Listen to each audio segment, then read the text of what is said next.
Hugo, a gente quer muito te ouvir sobre o atentado, né, que o Trump sofreu no sábado e qual que é o impacto, na sua análise, né, o impacto aí para a eleição deste ano, né, em novembro, nos Estados Unidos.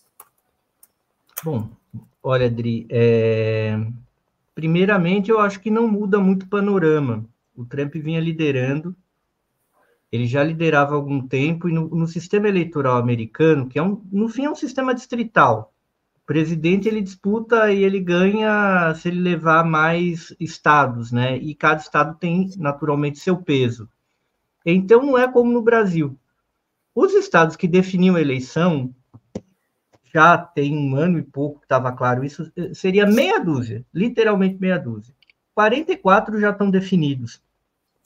Na maioria deles o Trump vai ganhar, mas são estados menores, enquanto o Biden ou qualquer democrata já venceria na Califórnia ou em Nova York. O que muda é ali Pensilvânia, onde houve o atentado, Wisconsin, Michigan e Nevada, Arizona, eventualmente mais um ali. É isso que vai definir a eleição americana. Eu não acho que o atentado produza um grande rebuliço do ponto de vista da intenção de voto, porque ela já está muito consolidada, muito polarizada, tem muito ódio dos dois lados da política americana, e com a desvantagem para o Biden por conta do eleitor da classe trabalhadora que está muito endividado, porque os salários estão menores hoje do que eram no último ano do Trump, porque a inflação devorou o poder de compra do salário, e isso foi resolvido com uma gambiarra, com juro alto. O juro alto fez com que as famílias americanas se endividassem mais. Então, tem muita gente que não está numa situação econômica boa, mas não vota no Trump. Porém, tem aquele eleitor ultracentrista, que para ele tanto faz, ele vai tomar a decisão com base no bolso. A gente não pode ser determinista assim em eleição, mas na eleição americana, ela está meio que desse jeito mesmo. Né? É óbvio que os democratas vão ganhar entre o eleitorado negro, mas não vai ganhar por 90%, como era antigamente e como era necessário. Porque se o eleitorado americano fosse apenas branco, os republicanos ganhariam todas as eleições. O que faz essa diferença é uma votação massiva do eleitorado negro, do eleitorado hispânico.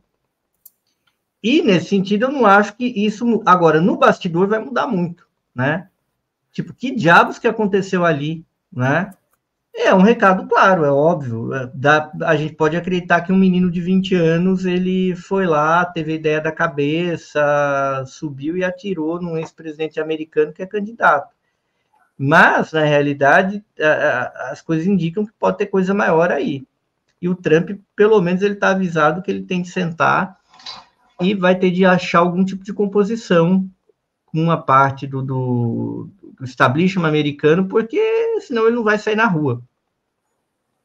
Né? Ele escapou de morrer agora, mas ele pode acabar não governando, pode acabar sendo morto em outra ocasião. Eu acho que, inclusive, eu já disse aqui, nos Estados Unidos é mais fácil matar presidente do que prender. E não é porque ele deixou de morrer agora que ele não vai morrer durante a campanha ou durante o mandato. Então, eles vão ter de chegar a algum tipo de composição. Como, eu não sei. Tudo gira muito em torno dessa questão aí da Rússia e do que é que vai ser tocado, né? A bancada republicana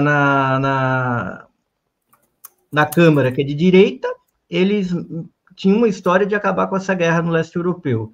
Foram pressionados, votaram a favor da guerra, e a tendência é o Trump se acomodar em relação a essa questão. Não tem nada a ver do racismo do Trump, da sinofobia do Trump, que virou uma coisa recorrente no sistema político americano, os democratas agora estão contra a China também. Então, tudo isso é liberado. Né? Não é a Ku Klux Klan, não é a vinculação do Trump com a Ku Klux Klan que é um problema.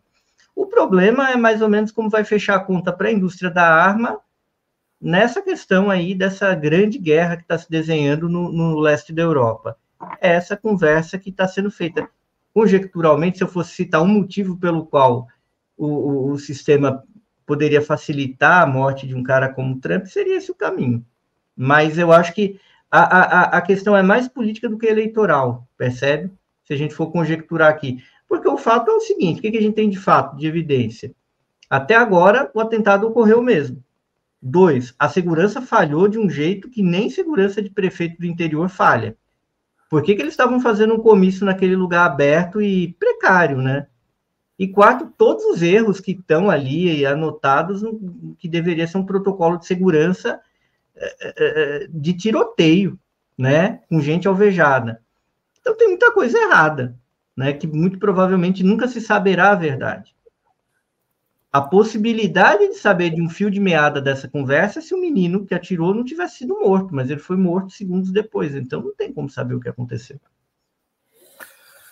Você acredita em teorias da conspiração nesse caso aí? Que não foi não seriam conspiração, na sua opinião?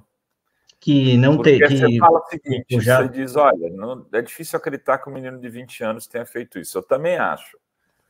Agora, o que estaria por trás, quer dizer, para escolher um menino de 20 anos para fazer isso também? Por que esse garoto foi o escolhido para ação? Em geral, você não vai escolher um menino de 20 anos para fazer. Né? Não vai, né? Porque, inclusive, ele vai errar o tiro. Provavelmente, e a possibilidade dele errar é maior que um cara de 40, né? Então, ele atirou bem, Rovai, foi um acaso. Porque, na realidade, o Trump mexeu a cabeça. Se ele não mexe a cabeça, ia ter sido um tiro fatal. Na realidade, Rovai, ele atirou muito bem para um menino de 20 anos, com aquele tipo de armamento. Ele matou um cara e deu uma bala de raspão, aquilo acontece. O melhor sniper do mundo erra. Então, eu fiquei até surpreendido, eu fiquei surpreso olhando o que já se tem a respeito do tiro. Foi um acaso que acontece com os melhores. E tinham muitas coisas ali que favoreciam um atirador, inclusive tem uma bandeira perto. Porque quando você atira, você sempre precisa de um referencial. E com esse tipo de arma, você precisa ter um referencial do vento. Então foi por pouco, entendeu? E o fato de ser um menino de 20 anos republicano é para embaralhar, mas é uma coisa perturbadora, quer dizer, se não tiver uma explicação satisfatória do que foi isso, porque como que aquele garoto chegou ali, como é que sabia que ia ter, como é que sabia do posicionamento, né? Ele estava visível, né? Ele estava visível, ele ficou no alvo dos snipers, só que ao mesmo tempo que tinha gente na multidão gritando, o sniper que estava com ele no alvo não teve autorização para o abate. Ele teve autorização para o abate depois que ele atirou. Quando ele atirou, a galera atira. E o cara atirou, talvez tenha atirado sem autorização porque viu que ele atirou, que ele abriu fogo. Então, a gente vai... Ou é um erro clamoroso de organização, ou é um treco muito estranho. Algumas outras vezes que o próprio Trump foi retirado de cena porque tinha suspeita de atentado, a ação do serviço secreto foi totalmente diferente. Foi muito mais... Quer dizer, teve os tiros, você nem sabia o que aconteceu, e nem para tirarem ele ainda continua meio que ali, em tese ninguém sabia se tinha mais um atirador, se ia entrar um drone ali. Então, convenhamos, né? Foi uma ação muito bizarra, uma falha de segurança muito bizarra e fora do padrão do que é o serviço secreto americano, protegendo candidatos e protegendo presidentes. Então, alguma coisa tem. Vamos afastar uma possibilidade aqui juntos, vamos ver se você concorda comigo. Uma armação do Trump é absolutamente inverossímil, né? Eu acho que é muito inverossímil, Renato. Na hora eu acho que depois de tudo... não, porque tem a bala. A trajetória da bala, vendo... O The New York Times, que é um jornal anti-Trump, né? Ele tá lá, num dos editoriais mais recentes do The New York Times, metendo malho no Trump. Eles mostram a bala. O fotógrafo ele conseguiu pegar a bala se aproximando, assim.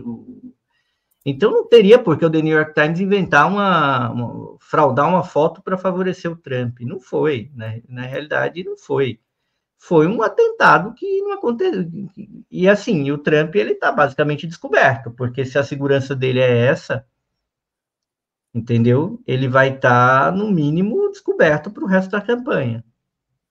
E quem determina essa segurança, a gente está falando do Departamento de Justiça americano, que tem lá um secretário de Justiça que é mais poderoso que o ministro da Justiça aqui no Brasil, que é nomeado, no entanto, tem toda uma estrutura burocrática.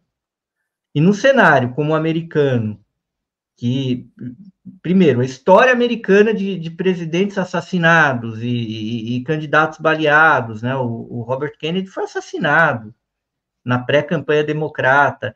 Então, tem um histórico. E do jeito que as coisas estão pegando fogo lá, você vai dar um mole desse? Então, é que a coisa vai pegar fogo lá dentro, cara. E o pessoal está subestimando. Se o Trump morre, a gente ia ter um puta de um abalo, porque ia ter uma guerra civil. Porque aí ia ter republicano maluco metendo bala em candidato democrata, podiam não atingir o Biden, mas ia ter o governador democrata tomando tiro.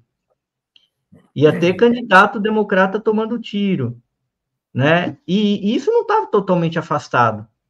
Então tem uma racha. Os Estados Unidos são um país que tem 2 partidos da elite, não são partidos do povo, da classe trabalhadora, que estão rachados e que podem se conflagrar daqui a pouco e trocar tiro na rua. Essa é a situação americana hoje, né? Para surpresa de muitos aí, é uma situação assim que ninguém esperava há 20 anos, ninguém esperava 10 anos que chegasse aí, chegou até aí. Então, tem todo o lado do radicalismo do Trump para essas questões que a gente viu aqui com o Bolsonaro, e tem as questões do Biden também com guerra, né? Com guerra, intervenção e interesse de indústria de petróleo, de arma. Então, a coisa está, né? A coisa tem aquela nuvem de chuva, de tempestade no horizonte quando a gente fala de política americana. O pau vai comer mesmo.